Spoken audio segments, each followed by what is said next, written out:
me just tell you what's in front of us.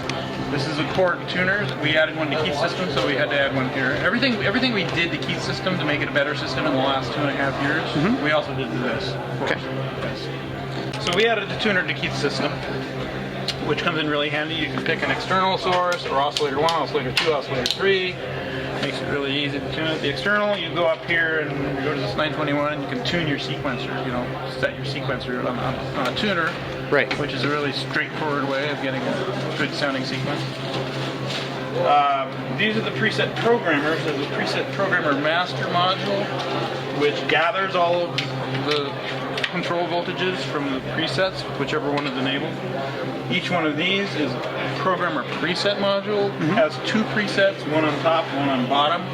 On the sides of the module, on this side facing this way is the top preset, and on the other side facing that way is the bottom preset. They're covered with little slide pots that do tunings for the VCOs, amplitudes on the mixers, time constants on the envelope generator, FC and resonance for the filter, tuning by octaves, octave switches, fine tuning.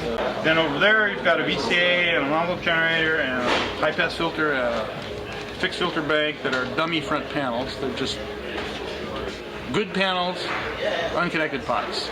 Okay. For looks. Then on this bottom row here, you've got the CP3As, your typical console panel type stuff. Your triggers and VCA control, reversible attenuator for the filter above it. Then above that we have the 921A series or 921 series oscillators. We've got the AB, AB, AB pair. Usually you've got a 921A and 2 or 3 921B slave. But when Keith's system was originally built, they only had 901 series oscillators. The 901 series oscillator has the exponential converter on the 901A card, and the slaves had no exponential converter. So if you wanted to have 3 oscillators that you could preset to intervals by using external control voltages, you had to have 3 901AB pairs. And if you wanted to upgrade your system to 921s, you had to have 3 921AB pairs to fit into the wire harness that was created for the 901AB pairs. There's some paddle switches added to all this spare real estate that you have on the reverb module that are connected to these jacks, and they just simply connect or break a patch connection for performance situations.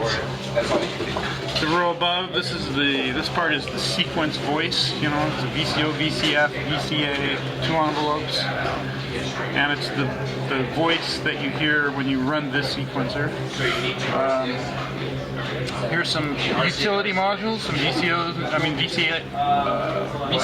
and envelope generators, dual trigger delay, you know, a lot of utility stuff. And then over here is the sample and hold. The sample and hold starts here with this 901A. The 901A controls both these 901Bs. This is the sample rate, and this is the sample waveform, the waveform that gets sampled. Then you've got a noise source, and then the sample and hold actually uses all these external modules to get the sample and hold results.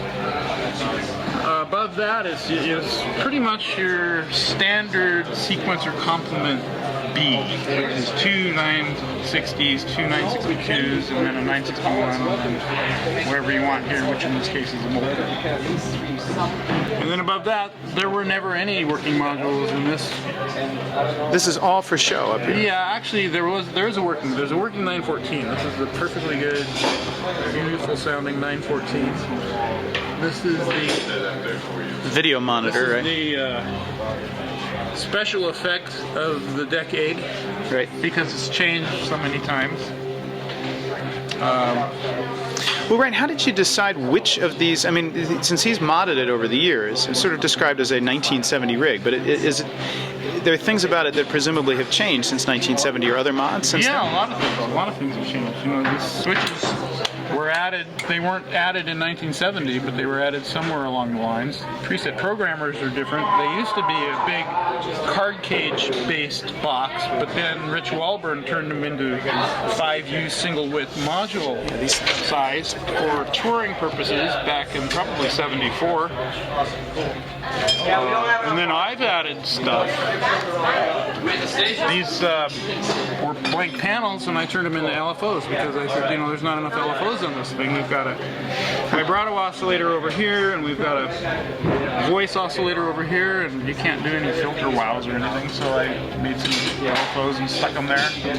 And then I put an ASM1 in here to make a drone voice. We've got 2 oscillators, filter, and a random filter slow modulation, which is a sample and hold with heavy lag. Right. There's Brian Key, who made a couple of LED blinky panels for visual. Right. And these are fascinating because they're just blinking LEDs, and people look at it and go, oh, I see the pattern. It's actually following or steps 5 and 7 in the sequencer. And we're like, no, it's blinking LEDs. They all blink at different rates. They start all the same and they drift apart. And you get all these cool patterns, and the human mind, of course, has to make sense out of something. Right. Find a reason. It's good showmanship. Right. It's all for show. And then somebody once put some kind of aircraft, either a weapons thing or something else that used the word fire. And this does nothing, right? Actually, the switches. This switch turns on the blinking LEDs. Oh. And this switch connects 2 AC outlets on the back together, so you can plug in a slide projector or a laser show or something like that and just turn it on from up here. But it's kind of a moot point because if this is on the stand that was made for this, you can't reach these anyway. Right. Yeah, you must need a ladder, right, to use this thing once it's in place? I use a step ladder quite a bit. Use a step ladder. Quite a bit. Well, I mean, it's probably not so meaningful for people who haven't used 900 series modules, but as you look through this thing, there are lots and lots of modifications. I mean, obviously the preset storage is pretty huge, but then some of these other changes, switches and so on. Preset storage is well, like on pretty this significant 905, yeah, these things down here are a pretty significant feature. And it really was the first to do this. First modular, yeah. And then you fire it up, and of course it works the first time. But it does take you a while. It does take a while. It took me, I think, 2 days straight to build a single 960.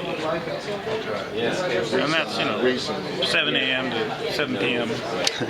soldering and wire stripping. And probably another day of cleaning up the mess. Well, so when you say you get to kind of get inside the head of the designer, part of the reason you can get so deep inside the head of the designer is you have a lot of time to think about what you're doing as you go through the incredibly sort of meticulous and mindless, repetitive. Right. You got to think about something. Right. And while you're doing it, you notice things.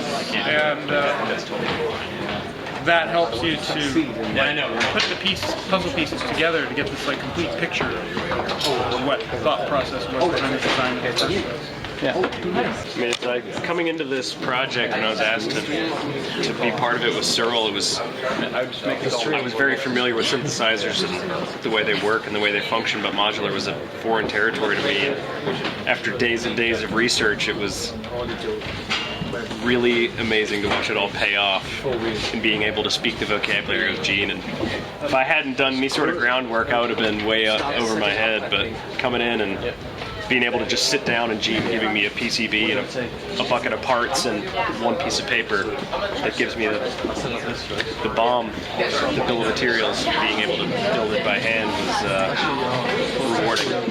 It was satisfying, and it was knowing it, doing it. We were doing it the exact same way that they've been built in the past, and the exact same way they were built in Trumansburg and everywhere in the world. It was very satisfying. It was very. It's kind of out of this world. That's right. This is the first time this has been done in North Carolina. Yeah, exactly. Yeah. First module was built in North Carolina. Pretty amazing. Cool.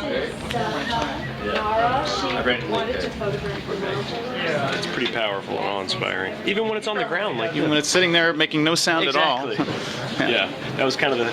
But if you want to know what it sounds like, there's some plenty music of out there for you to go hear. Yeah, exactly. There's some stuff you could hear. Yeah. There's some albums we could point you towards. All right. Well, thanks so much. Oh, absolutely. Yeah.